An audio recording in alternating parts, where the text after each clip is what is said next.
حامد و مصلی و مسلمہ اللہ جل وعلا اپنے محبوب کریم صلی اللہ علیہ وسلم کی صدقہ سے فارسی قاعدے کو آسان پیراہے میں سمجھانے کی توفیق عطا فرمائے، ہمیں سے سیکھنے اور مالک اپنے قرب کا ذریعہ بنانے کی توفیق عطا فرمائے۔ اس میں مفعول کی وضاحت ہو چکی، آج اس میں تفضیل کی وضاحت ہوگی۔ یاد رکھیں کہ اس میں تفضیل کا معنی کیا تھا؟ فضیلت دینا، بڑائی دینا اور بڑائی ظاہر کرنا۔ تو جس اسم سے دوسرے کی بنسبت بڑائی کا ظاہر ہونے کا پتہ چلے کہ کسی میں یہ صفت دوسرے کے مقابلے میں زیادہ ہے، کسی میں یہ کام دوسرے کی بنسبت زیادہ ہے، تو اس کو اس میں تفضیل کہتے ہیں۔ تو جس میں یہ وصف پایا جاتا ہے وہ اس صفت سے موصوف ہوتا ہے اور وہ ذات اس صفت سے موصوف ہوتی ہے۔ مثلا زنیندہ تر ہے، دوسروں کی بنسبت زیادہ ماننے والا۔ تب زنیندہ تر کا جو اسم ہے یہ بتا رہا ہے ایک ذات ہے جو دوسرے کی نسبت اس وصف میں زیادتی رکھتی ہے اور برتری رکھتی ہے اور فضیلت رکھتی ہے، تو یہ اسم بتاتا ہے۔ جیسے عربی میں اضربو، دوسرے کی بنسبت زیادہ ماننے والا۔ اب اس میں کیٹاگریاں ہوتی ہیں، ڈگریاں ہوتی ہیں، اعلیٰ ڈگری بھی ہے، متوسط بھی ہے، ادنا بھی ہے۔ وہ ڈگریاں دیکھیے، جو سب سے زیادہ ماننے والا ہے یا پھر کچھ سے زیادہ ماننے والا، ایک سے زیادہ ماننے والا۔ زید افضل قوم، زید قوم سے زیادہ فضیلت رکھنے والا۔ زید افضل من خالدین، زید خالد سے زیادہ فضیلت رکھنے والا۔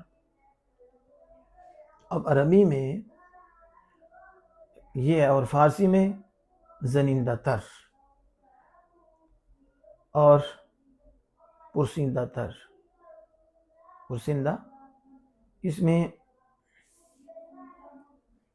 زیادہ پوچھنے والا، کنندہ تر زیادہ کرنے والا، جوئندہ تر زیادہ ڈھونڈنے والا۔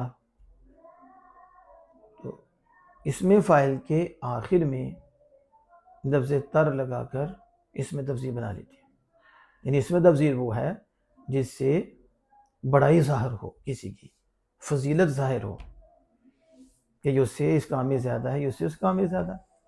اب اس میں فاعل آپ نے پڑھا تھا کہ زنندہ، زن کے آگے نون دال ہی لگایا تو زنندہ، آگے تر لفظ لگائیں، تر، زنندہ تر زیادہ ماننے والا، اور اس کی جمع بنانی ہو تو اس میں فاعل کی جو جمع اس کے آخر میں تر لگا دیں، زنندہ گان تر، سب سے زیادہ ماننے والا، دوسروں سے زیادہ مارنے والے۔ تو اب زنندہ گان مارنے والے ہیں لیکن زیادہ ماننے والے ہیں دوسروں کی بنسبت۔ اسی طرح آپ دیکھیں نوش امر ہے، نون دال ہی لگائیں، نوشندہ پینے والا، اگر تر لگائیں تو نوشندہ تر زیادہ پینے والا دوسرے کے مقابلے میں، اور نوشندگان اس میں فاعل ہے، زیادہ پینے والے، تر لگا دیں، دوسروں سے زیادہ پینے والے، ٹھیک ہے نا۔ اس طرح دانت سے دان امر ہے، دانندہ جانے والا، اس میں فاعل ہے، اس کے آگے تر لگائیں تو دانندہ تر زیادہ جاننے والا۔ زندگان اس میں فاعل، زیادہ جاننے والے، تر لگائیں دوسروں سے زیادہ جاننے والے۔ تو یہ ہو گیا۔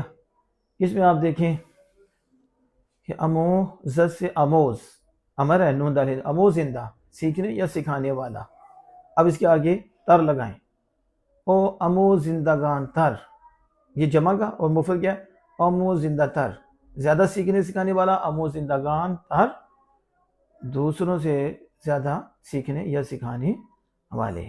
امور زندہ بخشنے والا، اب اس کے آگے تر لگے، امور زندہ تر زیادہ بخشنے والا۔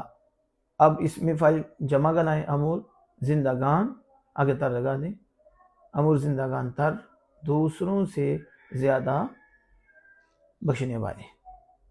اس طرح آپ جو ہے اس میں تفضیل لفظ تر اس میں فاعل کے آخر میں لگا کے بنا لیں گے۔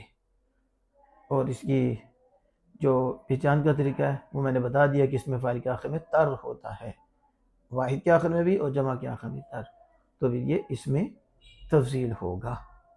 اللہ جل وعلا ہمیں صحیح سیکھنے کی توفیق عطا فرمائے۔